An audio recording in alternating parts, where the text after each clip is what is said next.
son âme, j'ai pas du tout envie d'entacher ou de ternir sa mémoire. Mais Nicolas Florian, en fait, avait une sortie à l'époque, qui était quand même adjoint aux finances, je crois, au responsable des finances, avait une sortie un peu caustique en disant, mais attendez, si vous pensez que des fonds d'investissement de la taille de King Street et Fortress vont faire défaut, c'est le sens de l'histoire.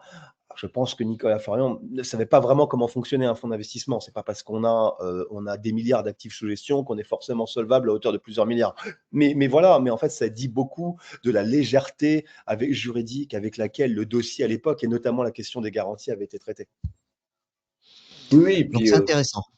et puis il faut savoir que la position de la mairie en 2020, la municipalité, qui était Nicolas Florian, puisqu'Alain Juppé était au Conseil constitutionnel, moi je me rappelle les avoir eu au téléphone et fait un entretien, et le titre qu'on a laissé, qui est passé, c'est King Street pourra revendre plus cher. C'était ça l'idée.